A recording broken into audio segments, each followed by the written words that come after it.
예배를 위해서 대표해서 이상범 형제님 기도해 주시겠습니다. 다 같이 기도드리시겠습니다.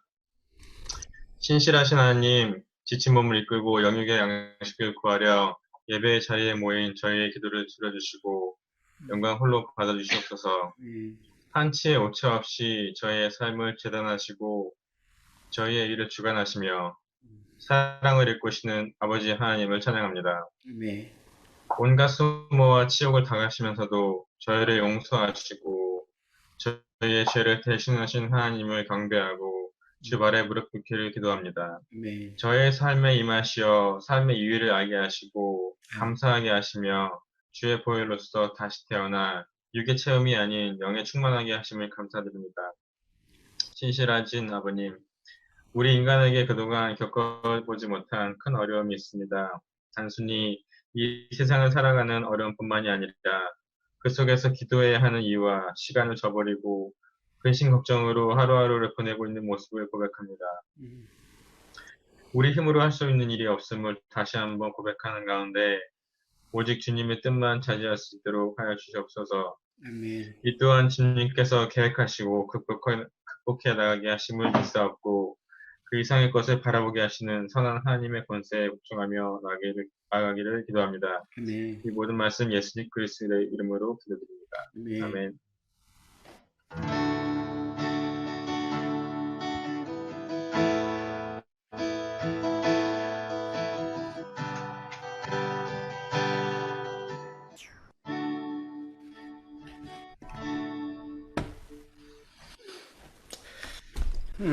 예.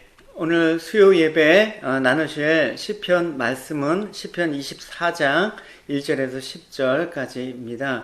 우리 같이 함께 나누실 텐데 교독해서 저와 상범 형제 대표해서 교독해 주시겠습니다. 제가 먼저 1절 읽도록 하겠습니다. 땅과 거기 충만한 것과 세계와 그 중에 거하는 자가 다 여호와의 것이로다. 여호와께서 그 터를 바다 위에 세우시며 강들 위에 건설하셨도다. 여호와의 산에 오를 자 누구며 그 거룩한 곳에 설 자가 누군고. 곧 손이 깨끗하며 마음이 청결하며 뜻을 허탄한 데 두지 아니하며 거짓 맹세치 아니하는 자로다. 저는 여호와께 복을 받고 구원의 하나님께 의를 얻으리니. 이는 여호와를 찾는 족속이요 야곱의 하나님의 얼굴을 구하는 자로다. 문들아 너희 머리를 들지어다. 영원한 문들아 들릴지어다. 영광의 왕이 들어가시리로다. 영광의 왕이 니시니요 강하고 능한 여호와시요 전쟁에 능한 여호와시로다. 문들아 너희 머리를 들지어다. 영원한 문들아 들지어다. 영광의 왕이 들어가시리로다. 영광의 왕이 니시뇨 만군의 여호와께서 곧 영광의 왕이시로다. 예. 아멘. 시편 24편입니다. 여러분 찬양으로도 많이 알려진 우리 시편입니다. 문들아 머리 들어라. 다윗은 온 우주의 창조주 또 만왕의 왕이신 하나님 또 그 하나님과 언약을 맺은 그 백성으로서 이제 그 상징물이 언약궤 아닙니까? 그 언약궤를 들고 이제 오벳 에돔의 집에서 예루살렘 시온산으로 모시는 그런 과정 중에 장막 안에서 이렇게 안치할 때 감격과 기쁨에 겨워서 부르는 이런 노래입니다. 먼저 다윗은 천지 만물에 대한 하나님의 주권을 선포하면서 이제 언약궤를 앞세우면서 나가는 장면을 볼 수가 있죠. 1절과 2절 읽어 주시겠습니다.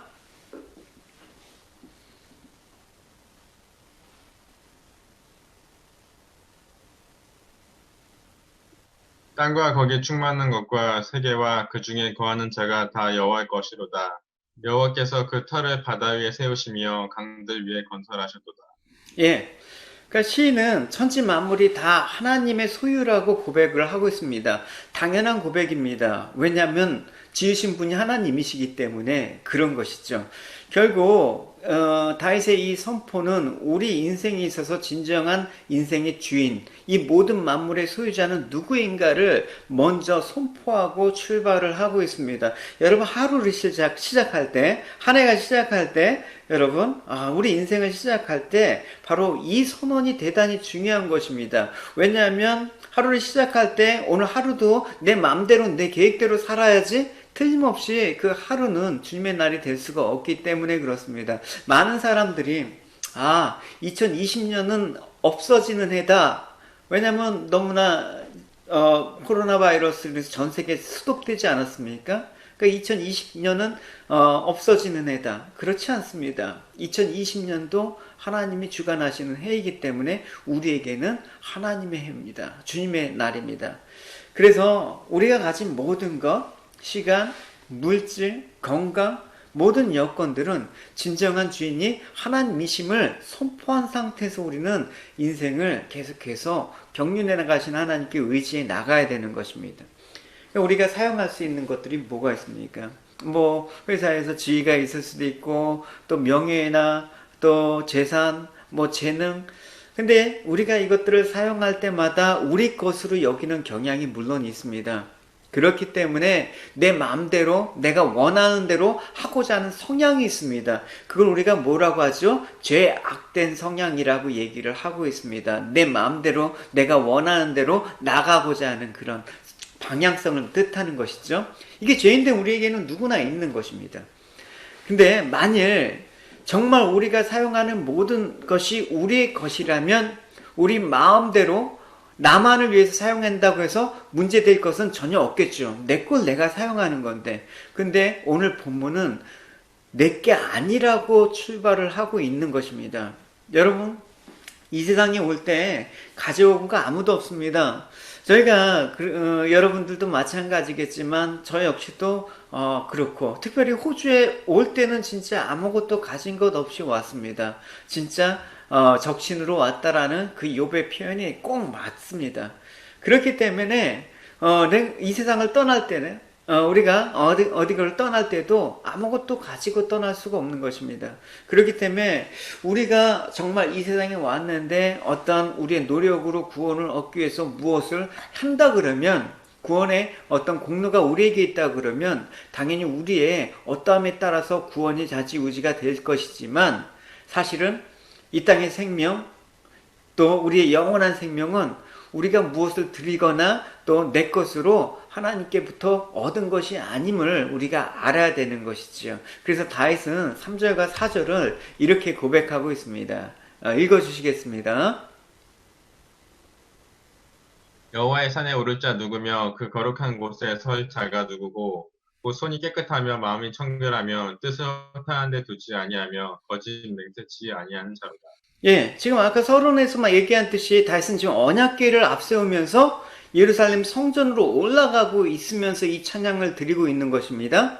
여러분, 이 말을 액면 그대로 우리가 해석할 때 여호와의 산에 올라가는 나는 손이 깨끗하고 마음이 청결하고 뜻을 허탄한 데 두지 않냐고 거짓 맹세하지 않는 자이기 때문에 나는 올라갈 수 있는 자격이 있다, 이렇게 들릴지 모르겠습니다. 하지만 우리가 다윗의 인생을 살펴본다 그러면 그렇게 노래할 처지가 못 되는 것을 알 수가 있지요. 왜냐하면 다 바세바를 범하고 우리아를 죽인 그 다윗이 내가 과연 정말 하나님의 거룩한 산에 올라갈 자격이 있다라고 말할 수 없는 것이기 때문에 그렇습니다. 근데 지금 다윗은 당당하게 노래하고 있습니다. 이것은 다윗이 나는 죄를 짓지 않았다거나 또는 다른 사람보다 낫다고 그렇게 여김을 스스로 여기기 때문에 그렇진 않습니다. 다윗 역시 하나님의 산에 올라갈 수 없는 사람이고 거룩한 곳에 설 수 없는 사람이라는 것을 인식하고 있었습니다. 그럼에도 불구하고 다윗이 지금 이 노래를 부르면서 나는 성전에 올라갈 수 있는 사람이다라고 자신있게 담대하게 얘기할 수 있는 까닭은 무엇입니까? 지금 아까 뭘 앞세우고 간다고 얘기하고 있었습니까? 언약궤. 이게 되게 중요한 것입니다. 지금 다윗은 앞세우고 있는 언약궤로 인해서 하나님의 구원의 약속을 바라보고 노래하고 있다는 사실을 우리는 기억해야 되는 것입니다. 여러분, 다 알다시피 다윗이 목동으로 있을 때 하나님께서 다윗을 일방적으로, 예, 제가 강조했습니다. 일방적으로 주권적으로 선택하셔서 왕으로 세우셨습니다. 그리고 이제 다윗이 감사해서 하나님의 성전을 건축하려고 할 때도 오히려 하나님은 다윗에게 다시 일방적인 언약을 하십니다. 일방적인 언약입니다. 상호간의 어떤 계약관계에 있어서 생기는 언약이 아닙니다. 우리가 유명한 사무엘하 7장 다윗의 언약의 부분, 이 부분을 여러분 한번 우리 읽어보면서 우리에게 한번 다시 생각을 해봅시다. 저와 상고명제 교독하기로 하겠습니다. 교독하겠습니다. 그러나 이제 내 종 다윗에게 이와 같이 말하노라. 만군의 여호와께서 이와 같이 말씀하시기를 내가 너를 목장 곧 양을 따르는 데에서 데려가다가 내 백성 이스라엘의 주권자로 삼고 내가 가는 모든 곳에서 내가 너와 함께 있어 내 모든 원수를 내 앞에서 멸하였은즉 땅에서 위대한 자들의 이름같이 내 이름을 위대하게 만들어 주리라.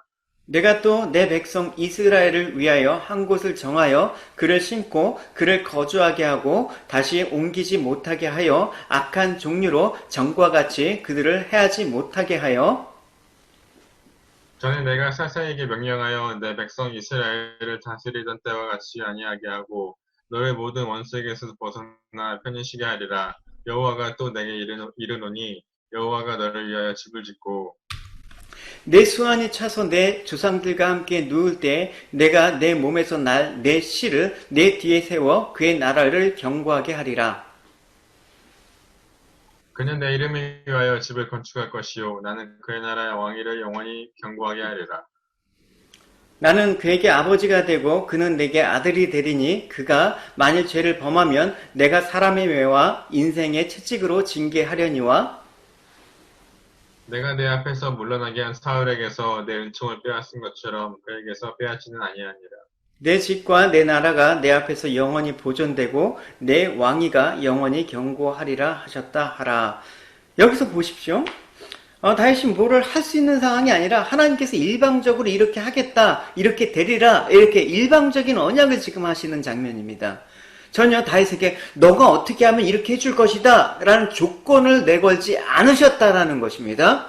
그래서 하나님께서 이것을 하기 위해서 뭐와 대비를 하고 있습니까? 바로 사울하고 대비를 해서 사울하고는 달리 내가 일방적으로 언약을 하시는 것입니다. 그래서 이 언약을 뭐라고 얘기하냐면 우리가 은혜 언약이라고 얘기하고 있습니다. 우리가 한번 언약에 대해서 생각해 보시면 이런 언약을 맺었던 하나님께서 그런 장면들을 성경에서 볼 수 있죠. 아브라함도 마찬가지였습니다. 아브라함과도 하나님께 맺은 언약은 일방적인 언약, 은혜 언약이라고 얘기하고 있습니다. 그럼 모세와 언약을 맺은 걸 뭐라고 합니까? 그건 일방적이지 않아요. 모세에게 율법을 주셨잖아요. 그래서 율법을 지키면 살고 지키지 않으면 죽는다. 그래서 이 모세 언약은 상호간에, 그러니까 상호 언약이라고 얘기를 하고 있습니다. 그래서 이 상호 언약은 특별히 이제 율법으로 수여될 때 이 상호 언약은 이 언약을 체결할 때 피로 언약했기 때문에 언약을 어기면 죽게 되는 것입니다. 그런데 아브라함이나 다윗은 모세 언약같이 상호 조약이 없기 때문에 하나님께서 일방적으로 주신 은혜 언약이었습니다. 그러니까 아브라함이나 여러분 다윗의 모습을 보십시오. 여러분 율법을 어겼어도 죽지 않은 이유가 무엇인지 여러분 생각해 볼 필요가 있는 것입니다. 그래서 마태복음 1장 1절에는 아브라함과 다윗의 자손 예수 그리스도의 세계다. 왜 은혜 언약을 강조하는지, 왜 은혜로만 구원을 받는지, 왜 예수 그리스도의 은혜가 필요한지 여러분 하나님의 언약을 쭉 되돌아보면 우리가 알 수 있습니다. 여러분 모세에게 주셨던 그 율법을 주신 까닭을 여러분 잘 알고 계시리라고 생각을 합니다. 율법이 없이는 죄를 알지 못합니다. 그래서 하나님께서 율법의 규례를 지키면서 죄가 어떠한지 처절하게 그것들을 보게 하기 위해서 왜 그렇기 때문에 은혜가 필요한지 알게 하기 위해서 율법을 주셨습니다. 율법은 좋은 것입니다. 그러니까 다시 지금 왕이 된 최고의 정점에서 무슨 일을 벌입니까? 바로 간음과 살인이죠. 여러분 이렇게 생각하실 수 있어요. 하나님께서 다윗이 그렇게 죄를 범죄했을 때 얼마든지 하나님께서 막아주실 수 있었을 텐데 왜 다윗이 그렇게 간음과 살인을 하도록 그렇게 방치하셨을까? 그 이유가 무엇입니까? 다윗의 왕이, 다윗이 세운 그 이스라엘이란 나라, 그걸 대표한 하나님의 나라는 뭐로 세워져야 한다? 은혜로만 세워져야 된다는 것을 알게 하기 위해서 그렇게 하신 것입니다. 그러니까 다윗은 자기 죄를 바라보게 되는 거예요. 그래서 죄가 더한 곳에 하나님의 은혜가 더욱더 넘치는 그런 경험을 하게 된 것입니다. 여러분, 우리에게 직분이라는 걸 주셨죠, 여러분. 집사 그 교육을 우리가 받았을 텐데 한번 기억을 해보십시오. 어떤 분은 내가 받을 만한 자격이 되지 않아서 못 받겠다라고 얘기하는 분도 있습니다. 그러나 여러분 생각을 해보십시오. 받을 만해서 목사가 되는 사람이 어디 있습니까? 받을 만해서 선교사 되는 사람이 있을까요? 받을 만해서 장로 되고 집사 되는 사람은 없습니다. 여러분 자격으로 따지면 우리 안에 정말 이 세상에 누구라도 하나님의 일을 자격으로 따져서 감당할 만한 사람은 아무도 없습니다.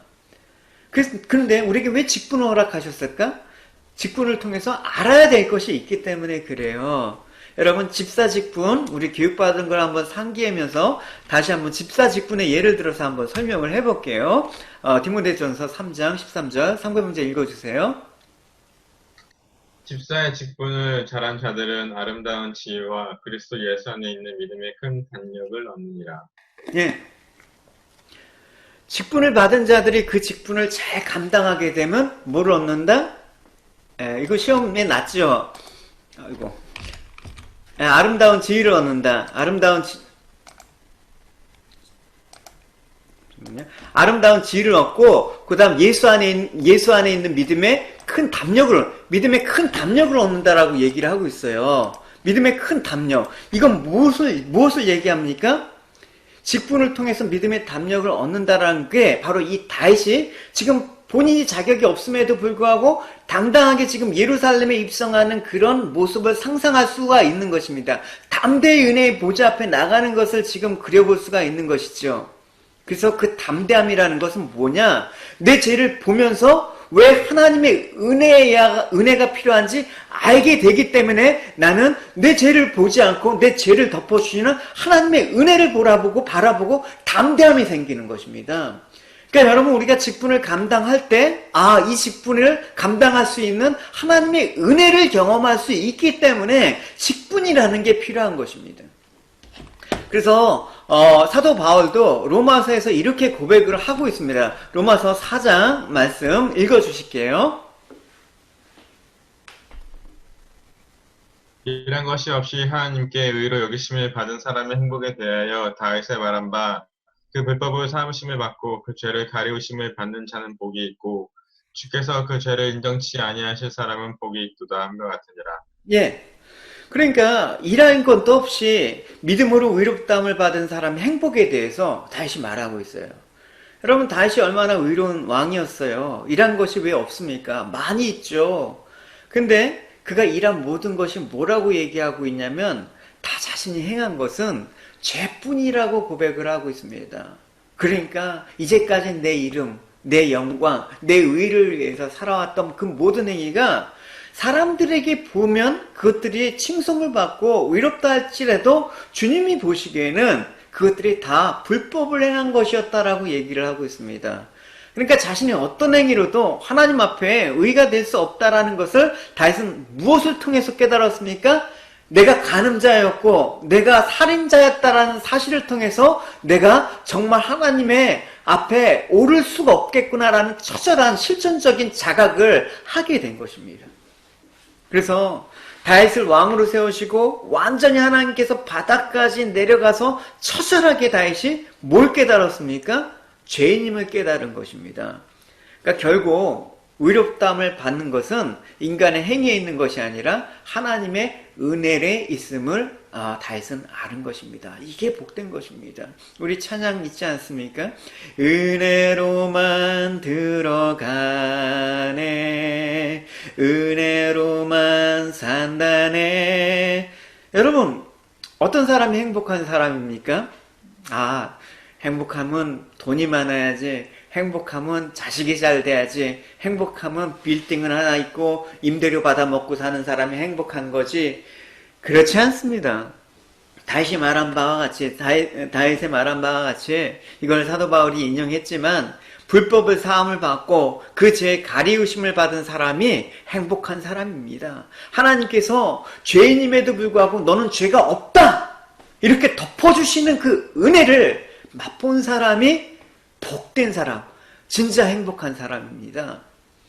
그래서 하나님께서는 이 하나님이 불법을 덮어주시는 그 은혜를 알게 하기 위해서 다윗으로 하여금 상하고 통해하는 마음이 되게 하시고 가난한 마음이 되게 하시고 의에 줄이고 목마르게 하심으로써 그가 일한 것 없이 하나님께 의로 여김을 받았다라는 걸 알게 했습니다. 이것이 다윗이 자신이 받은 복이래요. 다윗은 복의 실체를 알았습니다. 그래서 그 고백을 오늘 5절에서 한 것입니다. 5절 한번 읽어보시면 이제 아실 것입니다. 읽어보시겠습니다. 상부 문제. 저는 여호와께 복을 받고 구원의 하나님의 의를 얻으리니. 예. 여러분, 이 노래를 할 수 있는, 내가 정말 불법을 사함받고 죄를 하나님께서 덮어주신 복을 받고 구원의 의를 얻은 까닭은 무엇입니까? 나의 선함이 아닙니다. 나의 인자하심이 아닙니다. 나의 어떠함이 아니라 하나님의 선하심과 인자하심이 나를 따라오면서, 또 지난주에 설교 때 나보다 앞서 인도하시면서 나를 끝까지 구원에 이르게 하시기 때문에 그렇습니다. 라는 그 고백을 한 것입니다. 우리가 지난 시간에 시편 23편 고백 마찬가지예요. 나의 평생의 선하심과 인자하심이 정녕 나를 따르리니 내가 여호와의 집에 영원히 거하리로다. 이렇게 얘기하고 있습니다. 여러분, 이 노래를 할 수 있는 까닭은 무엇입니까? 서두에서 말씀드린 바와 같이 다윗이 지금 언약궤를 옮기면서 찬양하고 있다라고 얘기했어요. 언약궤는 무엇입니까? 하나님의 인자와 자비가 있는 것입니다. 언약궤는 죄 없는 희생제물의 피가 언약궤 위에 뿌려짐으로써 이스라엘의 죄를 용서하겠다라는 하나님의 긍휼하심과 자비하심의 그 마음이 숨어 있는 것입니다. 이것으로 인해서 하나님께서 모든 사람의 허물을 덮으시고 용서하심으로써 죄 없다고 선언하시는 하나님의 은혜가 있는 것입니다. 그러니까 다윗은 본인이 하나님 앞에 죄인임에도 불구하고 내 앞에 앞장서선 언약궤, 하나님의 이 언약의 은혜를 바라보면서 나갔기 때문에 담대할 수가 있는 것입니다. 그러니까 지금 우리 입장에서 말한다면 무엇입니까? 주님의 예수 그리스도의 피가 우리의 모든 허물을 덮으시고 용서하심으로써 그리스도 안에 거하는 자는 죄 없다, 깨끗하다고 선언을 받는 것입니다. 예수 안에 있는 나에게 결코 정죄함이 없습니다 하면서 그 한 걸음 한 걸음 예루살렘 하나님의 도성을 향해서 나가는 다윗의 그 은혜에 벅찬 감격이 오늘도 우리 삶 가운데 있어야 되는 것입니다. 가끔 제가 지체들한테 얘기를 들어보면 그래요. 이렇게 하다가 구원 못 받으면 어떡하죠? 이렇게 살다가 하나님께 구원 못 받으면 어떡하죠? 우리가 잘해서 구원 못 받는다니까요. 하나님의 언약이 우리를 구원에 이르게 한다니까요. 하나님 앞에 아무도 나갈 수가 없어요. 그러니까 의의 하나님을 죄인된 존재가 만날 수 없고 죄는 의로우신 하나님 앞에서 반드시 소멸될 수밖에 없단 말입니다. 그러니까 하나님 앞에서 인간 존재 자체는 어떠한 인간이라도 소멸될 수밖에 없는 존재에 불과한데, 그런 우리가 완전한 분으로 오신 예수 그리스도의 의인으로 오신 의로운 자 안에서 역임을 받으면서 하나님의 영원한 생명을 복을 누리게 된 것입니다. 이것이 우리에게 베풀어 주신 구원의 역사입니다. 그래서 다윗은 언약궤를 앞세우면서 예루살렘 성전을 향해서 은혜의 보좌 앞에 이제 어떻게 내가 비록 죄인이지만 하나님의 이 용서하심에 힘입어 담대하게 나가는 모습을 볼 수가 있는 것입니다. 여러분, 이 다윗이 하나님의 은혜의 보좌 앞에 담대히 나가는 그 마음을 가지고 여러분 이 구절을 읽어보시면 이제 다윗의 그 심정이 여러분과 싱크가 될 겁니다. 7절에서 10절까지 읽어주시겠습니다. 상부 문제. 문들아 너희 머리를 들지어다 영원한 문들아 들릴지어다 영광의 왕이 들어가시리로다. 영광의 왕이 니시뇨 강하고 능한 여호와시오 전쟁에 능한 여호와시도다. 문들아 너희 머리를 들지어다 영원한 문들아 들릴지어다 영광의 왕이 들어가시리로다. 영광의 왕이 니시뇨 만군의 여호와께서 곧 영광의 왕이시로다. 여러분, 우리가 이런 구원의 노래를 부르지 못한다 그러면 우리는 늘 죄의 자리에서 인간의 실체를 간과하지 못합니다. 나 잘나가면서 살고 또 늘 죄의 그 위축이 돼서 나 같은 죄인은 어떻게 감히 천국에 들어가? 나 같은 죄인이 어떻게 교회를 나갈 수 있어? 나 같은 죄인이 어떻게 직분을 받을 수 있어? 이렇게 된단 말입니다. 그러니까 여러분, 다윗이 지금 하나님이 앞세운 그 언약, 구원의 그 언약을 앞세우면서 나가시는 그런 모습이 여러분에게 있길 바랍니다. 다윗은 지금 자신이 영광의 왕이라고 하는 것이 아니라 언약궤가 성전에 들어가는 것을 영광의 왕이 하나님이 자기 처소에 들어가는 것으로 표현하고 있단 말입니다. 여러분, 이제 왕이 자기 처소에 들어갈 때, 왕궁에 들어갈 때 뭐가 없어야 되는 것입니다? 거치작거리는 게 없어야 되는 것입니다. 왕이 자기 왕궁에 들어갈 때는 문이 활짝 열려 있어야 되는 것입니다. 여러분, 근데 왕이 왕궁에 들어가려고 하는데 문이 닫혀 있어요. 문을 열어라 하는데 문이 닫혀 있어. 그걸 뭐라고 합니까? 그걸 반역이라고 하는 거예요, 여러분. 지금 주님께서 늘 우리 마음 가운데 영광의 왕이 들어가신다 하면서 우리 마음 문을 두드리고 계실 때 우리가 그 마음 문을 열지 않아요. 하나님, 제 뜻대로 살고 싶게 놔두세요. 그렇게 한다 그러면 반역을 하는 것입니다. 물론 이제 반역을 할 때가 있지만 그 반역은 사실 왕이 힘이 없을 때 반역을 주로 하죠. 그래서 왕에게 강력한 힘이 있을 때는 반역을 도모할 수가 없습니다. 지금 궁왕 내에 들어가려고 하는 그 왕은 영광의 왕이라고 표현하고 있습니다. 온 천의 위험을 떨치고 온 우주 만물이 그의 주권 아래 있고 지금 이제 모든 십자가에서 이제 완성하신 승리하신 그 주님께서 개선 장군과 같이 자기 왕궁으로 들어가는 그 모습, 그분이 뭐라고 하십니까? 강하고 능하시대요. 그죠? 이 영광의 왕이 강하고 능하시대요. 또 어떻게? 전쟁이 능하시대요. 그러니까 이런 왕을 향해서 반역을 한다. 주님의 은혜를 거절한다. 주권적인 주님의 은혜를 거절한다. 죽을 맞이할 수밖에 없는 것입니다. 근데 궁 안에 있는 사람들이 그 왕의 행차에 성문을 활짝 열고 왕을 영접하면서 통치를 받으면 어떻습니까? 그게 가장 행복한 것입니다. 의로우신 왕의 통치를 받는 것만큼 행복한 게 없습니다. 우리 삶이 주님께서 통치하실 때 그 통치하심에 임하는 우리의 평강, 우리의 은혜, 그것처럼 행복한 게 어디 있겠습니까? 그래서 여러분, 영광의 하나님께서 진정으로 들어가시기를 원하시는 곳은 다름 아니라 여러분들의 마음이에요. 성경은 우리의 마음을 가리켜서 하나님의 전, 곧 하나님의 왕궁으로 표현하고 있단 말입니다. 그래서 하나님께서는 우리의 마음을 하나님 당신의 처소를 삼아서 그곳에 들어가셔서 왕으로 자정하시면서 당신의 백성들을 통치하기를 원하십니다. 이제 너희 산에, 그죠? 아까 우리 찬양 고백했던 그럼 주님 손에 맡겨드리리 나의 삶 주님께. 그죠? 왕이 들어가실 때 맡겨드린 거, 주님 손에 맡겨드린 거. 내가 믿는 그분. 오늘 시편 말씀대로 강하고 능한 주님, 전쟁에 능한 주님. 그래서 그 주님께서 하나님 자녀를 대적하는 그 원수들을 하나하나 부수면서 승리하실 것입니다. 죄악 가운데 있는 그 하나님의 자녀들을 틀림없이 반드시 구원하실 것입니다. 여러분을 향한 하나님의 섭리와 경륜이 있어요. 그렇죠? 기생충에서 송강호의 명대사가 나오죠. 너는 계획이 다 있구나. 하나님은 계획이 다 있으십니다. 여러분의 인생은 결국 승리하게 계획되어 있습니다. 할렐루야? 할렐루야. 그래서 여러분을 대적하는 그 어떤 사람도 여러분을 대적하는 어떤 체제나 어떤 사탄의 계계라도 여러분을 능히 이기지 못하도록 하나님께서는 보호하실 것입니다. 단 영광의 왕이 여러분 가운데 들어가셔서 여러분을 통치할 때, 할렐루야. 성경에서는 교회를 대적하는 원수를 상징하는 에돔, 이제 아수르, 바벨론 뭐 이런 나라들이 나와요. 그런 나라들의 말로가 어떻게 되는지 분명하게 기록을 하고 있습니다.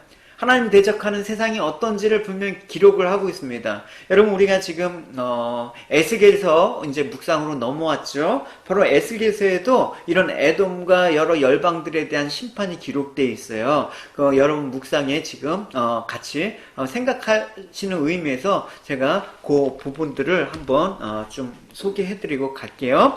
먼저 에돔에 관해서 한번 보시면 이렇습니다. 상고명제 읽어주실게요.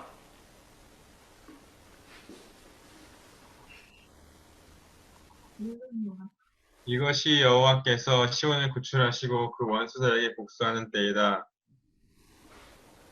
에돔의 강들은 역청으로 변할 것이며 그 흙은 유황이 되고 그 온 땅은 역청으로 불이 불터 밤낮 꺼지지 않고 계속 연기가 올라오며 그 땅은 대대로 황폐하여 그리로 지나가는 자가 없을 것이다. 예, 그죠? 예, 에돔. 그 다음, 바벨론은 어떻습니까? 바벨론. 누가 읽어주실까요? 이제, 봉독자를 바꾸도록 하겠습니다. 혜연자매님 읽어주시면 좋겠어요.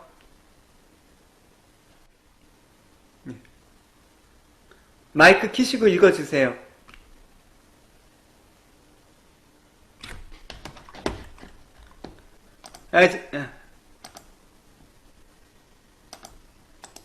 예, 마이크 켜졌습니다. 메인 화면으로 못 바꿔. 제가 늘 깨어있으라는 차원에서. 전부 다 읽어요? 예. 바빌론이 전에는 가장 아름다운 나라여서 갈대아 사람들의 자랑거리였으나 하나님께서 소돔과 고모라처럼 바빌론을 멸망시킬 것이다. 그곳에는 영원히 사람이 살지 못하며 다시는 사람이 머무르지 못할 것이다. 아라비아 사람도 거기에는 천막을 치지 않으며 목자들도 거기에는 양을 치지 않을 것이다. 오직 들짐승만 거기에 살며 사람이 살던 집에는 부엉이들이 가득할 것이다. 사조들이 거기에 살고 들염소들이 거기서 뛰놀 것이다. 그 성 안에서는 특냥이들이 울부짖고 화려했던 궁전 안에서는 늑대들이 짖어댈 것이다. 예. 바빌론의 것이 가까운다. 이제 바빌론의 때가 다 끝났다. 예, 여러분. 여러분, 이 본문을 읽어보면서 여러분, 그 노래가 생각나지 않습니까? 이선희 씨가 부른 노래가 생각나지 않습니까? 아, 옛날이여. 지난 시절 다시 올 수 없나? 그날. 다시 올 수 없습니다, 하나님의 심판 때는. 그죠? 우리가 자꾸만 옛날을 그리하면서 살아가지만 하나님의 은혜의 때, 이 구원의 때에 하나님의 은혜를 받지 못하면 결코 그날은 오지 않습니다. 우리 한 군데만 더, 이스라엘 대적인 아수르라는 나라 있죠? 아수르의 수도가 니느웨예요. 예. 마이크 꺾겠습니다. 성리자매님 끄고. 예. 예. 스바냐서의 니느웨의 멸망에 대해서 우리 한번 보도록 하겠습니다. 정은 집사님 읽어주십시오. 여호와께서 북쪽으로 손을 뻗어 아시리아를 멸하시고 니느웨를 치셔서 사막처럼 메마른 땅으로 만드실 것이다.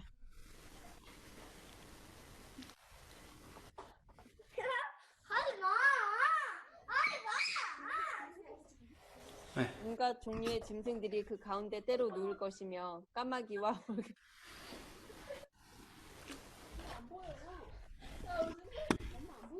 올빼미가 폐허 사이에 돌기둥 위에 앉을 것이며 창문과 문턱에서 울 것이다. 깨진 벽돌 조각이 예. 제가 읽겠습니다. 온갖 종류의 짐승들이 그 가운데 때를 누울 것이며 까마귀와 올빼미가 폐허 사이에 창문과 문턱에서 올 것이다. 깨진 벽돌 조각이 문간에 이르게 널려져 있을 것이며 백향목 들보가 썩어질 것이다. 여러분, 야, 누구냐? 호태! 여러분 보십시오. 여러분, 이 세상에 교회를 상징하는 이스라엘을 밟고 화려한 그들의 당당한 권세, 그 과시했던 대적들의 말로가 여러분 어떻게 되는지 우리는 알고 있습니다.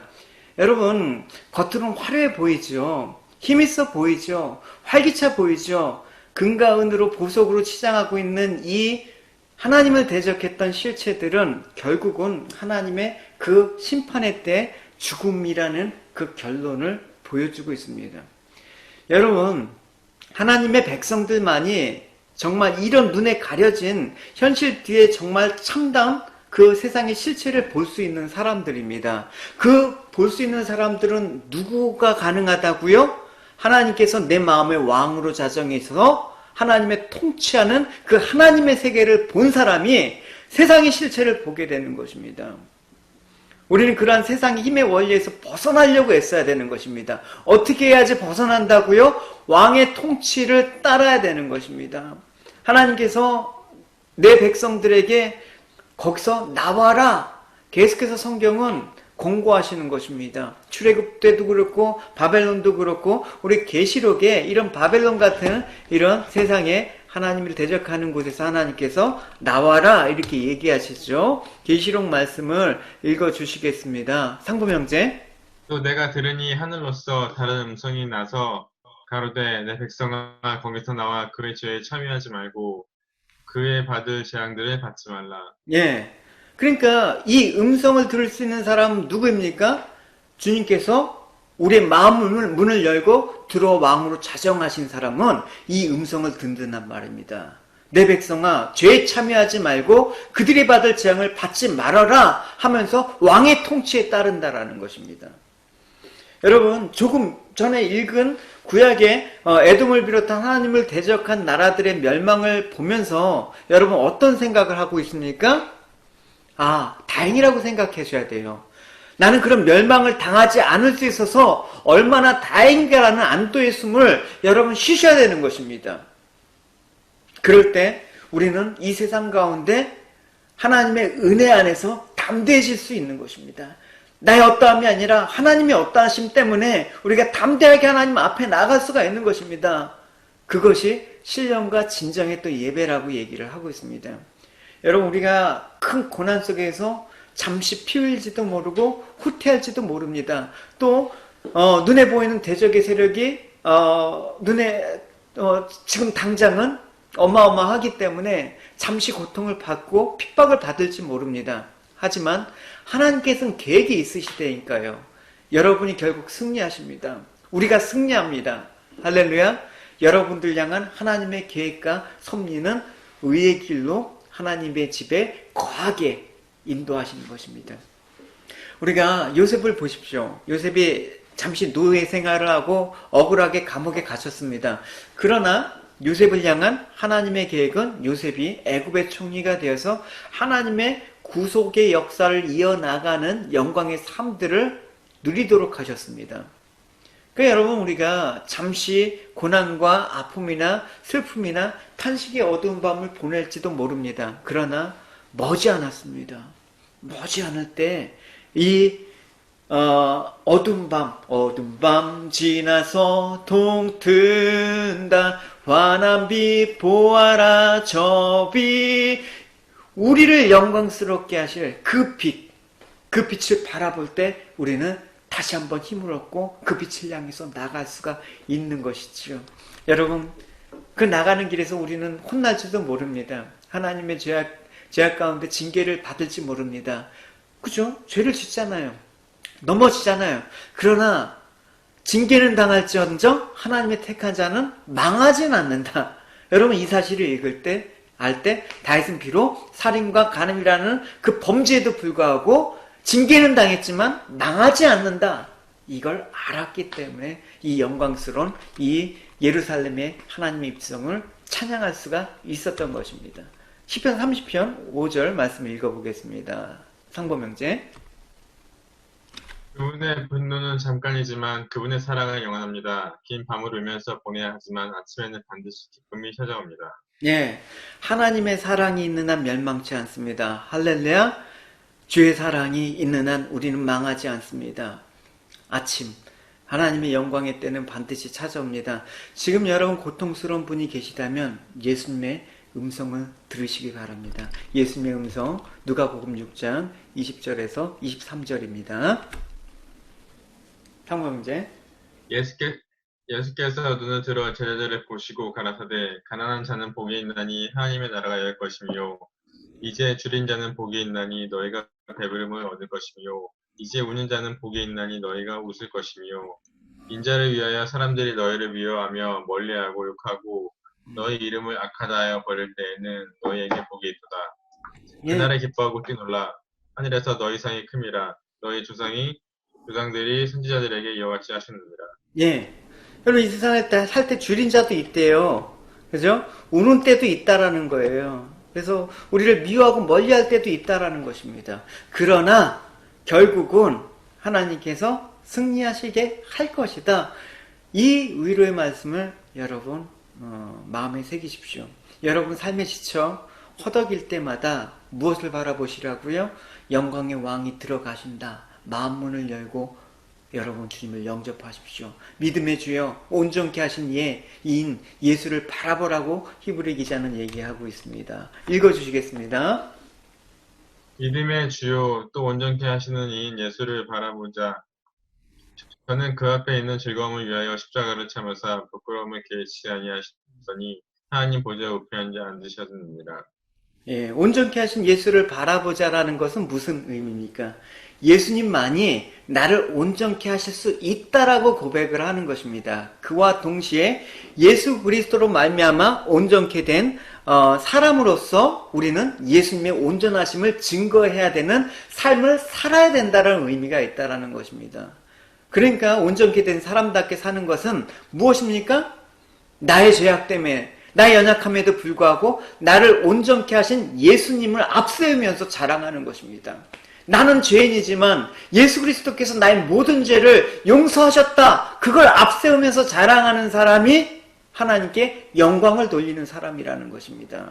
우리가 뭘 떳떳하다고 잘나봤자 얼마나 잘났다고 자랑할 게 있겠습니까? 그러나 나를 온전케 하신 예수님을 바라볼 때 그 예수님만을 높일 때 우리가 온전하게 사는 것이라고 성경은 얘기하고 있습니다. 즉 구원받은 사람답게 사는 것이 무엇이냐? 나를 구원하신 예수님을 높이는 게 구원자 받은 자께 사는 것입니다. 이것이 우리에게 있어서 최고의 일, 우리 인생의 유일한 목적이라는 것을 여러분 잊지 않으셔야 되는 것입니다. 여러분 예수님이 전시장에 걸려있는 전시품은 아니죠. 여러분 전시장에 걸려있는 미술품을 잠깐 구경하고 오는 게 아니죠. 예배라는 것도 그렇죠. 교회에서 잠깐 예배 드리고 예수님 전시장에서 그림 한번 보고 다시 나오는 그런 게 아니죠. 여러분 지금 온라인으로 드리는 예배가 여러분 안타깝기도 하지만 한편으로는 대단히 중요한 우리에게 레마를 주고 있습니다. 늘 우리의 예배의 자리는 우리가 지금 서 있는 삶의 자리라는 것을 우리는 몸소 체험하고 있습니다. 그래서 예수님이 늘 오심을 우리는 어느 자리에서나 어느 특정한 장소나 시간에 정해서 예수님을 만나고 오는 그런 관계가 아니라 늘 예수님의 오심이 우리에게는 영생의 연장선상이고 구원의 완성을 향한 길이요 선물이기 때문에 우리의 마음들이 늘 예수님을 향해야 된다라는 그런 삶들을 실천적으로 살아야 되는 것을 의미하는 것입니다. 그래서 여러분의 마음이 항상 주님께 있길 바랍니다. 할렐루야. 나를 향해 있다고 한다 그러면 여러분 늘 나의 마음을 볼 때 처참하게 그지없는 것입니다. 나의 마음을 볼 때 늘 죄책감에 시달리거나 좌절밖에 정말 내가 구원을 받을 수 있을까라는 구원의 확신조차 흔들리는 것입니다. 여러분 안 죽습니다. 여러분들 붙잡고 있는 주님의 은혜가 있는 한 우리는 결코 망하지 않습니다. 그래서 사도 바울의 말은 무엇입니까? 나는 온전하신 주님을 바라보기 때문에 살아도 나는 주를 위해서 살고 죽어도 주를 위해서 죽는다. 이 사도 바울의 말이 우리 고백이 돼야 되는 것입니다. 그래서 우리가 나의 문제성과 심각성을 인식하지 않는다 그러면 예수님은 언제나 전시장에 전시품을 보는 것과 같은, 우리가 그래서 예배를 본다라는 말을 참 많이 쓰는데 잘못된 용어예요. 그죠? 우리 예배 본다. 예수님은 전시장에 있는 그림이 아니라 우리는 예배를 드린다라고 표현을 해요. 본다라는 말 여러분 가급적이면 쓰지 않으셨으면 좋겠습니다. 믿음은 종교적 활동으로 증거되는 것은 아닙니다. 믿음은 자신의 불쌍한 처지에서 나를 불쌍히 여겨주시는 주님을 바라보는 게 믿음이에요. 그러므로 우리가 주를 바라보지 않으면 안 되기 때문에 주를 바라보고 의지할 수밖에 없는 자로 살기를 원해야 되는 것입니다. 이런 마음으로 내가 주님을 바라보길 원하는 그런 마음으로 통곡하고 그 심정으로 주님을 찾아야 되는 것, 이런 사람이 복이 있다라고 주님께서 말씀을 하시는 것입니다. 우리는 누구도 온전할 수 없는 자 아니에요. 그런 우리가 온전히 오신 분, 그리스도 안에서 온전한 자로 여김을 받게 되는 것, 내가 온전한 삶으로 바뀌는 건 아니고 그리스도의 온전하심의 복을 누리게 되는 것입니다. 그러니까 온전케 하시는 예수 그리스도를 바라보는 자로 살아가는 사람이 뭐다? 그리스도인이라는 얘기를 해요. 그죠? 그리스도인. 그래서 오늘 여러분 시편 말씀을 이제 정리하면 다시 질문합니다. 여러분에게도 여호와의 산에 오를 자 누구냐? 그 거룩한 곳에 설 자가 누구냐? 했을 때 이 질문에 대한 대답을 여러분 분명히 알고 있으셔야 되는 것입니다. 예수 그리스도의 은혜로 말미암아 주어진 것입니다. 그걸 고백해야 되는 것입니다. 누가 거룩한 자의 산에 오르고 여호와의 산에 오를 자가 누구냐? 이렇게 했을 때 그러게요. 내가 기도도 잘 안 하고 말씀도 잘 안 보고 영적으로 게을른데 나 같은 사람 구원 받을 수 있을까요? 이렇게 흔들리면 안 되는 거예요, 여러분. 비록 그렇다 하더라도 대답은 뻔뻔하게 주님의 은혜 때문에 들어갑니다. 할렐루야. 그런 담대함과 배짱으로 나가야 되는 것입니다. 다윗은 지금 그런 담대함을 갖고 은혜의 보좌 앞에 나간다라는 것입니다. 눈을 들어 여러분 하늘을 바라볼 때 누가 오고 있습니까? 지금 여러분이 처한 환경에서 누가 왕으로 오십니까? 영광의 왕의 모습으로 강하고 능한 구원의 큰 능력으로 전쟁에 능하신 분으로 오신 예수 그리스도, 그분 아니십니까? 그분이 여러분들을 격려하십니다. 응원해 주십니다. 너희들이 문을 열어. 내가 통치할 때 내가 전쟁에 나가고 강하고 능한 자이니라. 결국 너희들은 나로 말미암아 승리할 것이다. 할렐루야. 주님을 바라보십시오. 주님을 바라본다라는 것은 곧 승리의 의미인 것입니다. 그래서 주님을 바라봄으로 말미암아 교회인 우리의 삶들이 다시 새로워지고 온전해지길 원합니다. 할렐루야.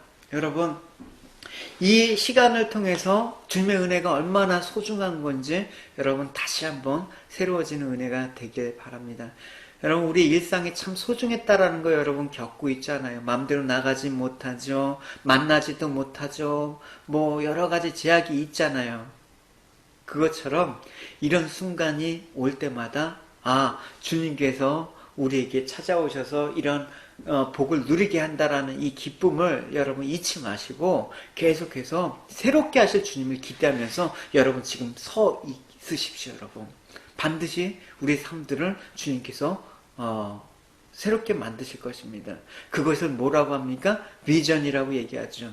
원수의 머리를 짓밟으신 예수 그리스도를 보기에 우리는 원수 앞에서 상을 베푸시는 주님을 바라보기에 우리는 원수 앞에서도 미소 지을 수가 있을 것입니다. 원수 앞에서도 용서를 할 수 있을 것입니다. 원수 앞에서도 우리는 당당할 수 있을 것입니다. 여러분 처한 자리에서 여러분 지금 예배드리는 지금 그 자리에서 누구를 바라보십니까? 주님을 바라보십시오.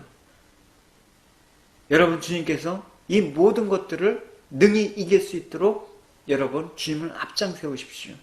그래서 그 힘과 능력으로 여러분 강건해지길 바랍니다.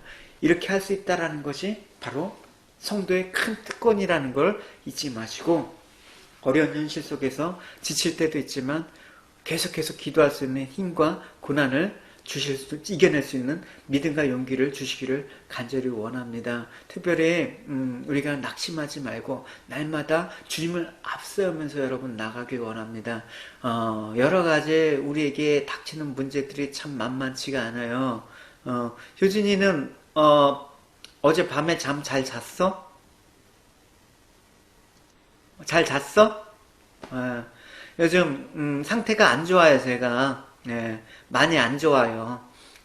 그러나 모든 것들이 주님의 은혜 안에 있기 때문에 우리는 두려워하지 않습니다. 할렐루야.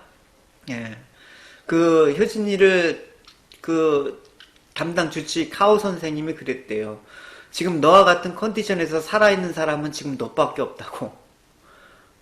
우리 생명을 누가 붙잡고 있습니까? 우리 인생을 누가 주관하고 있습니까?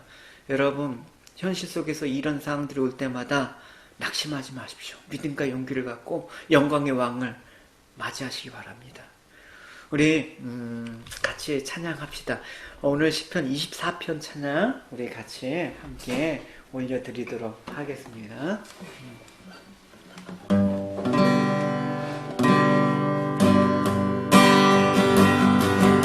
물들아 너희 들아라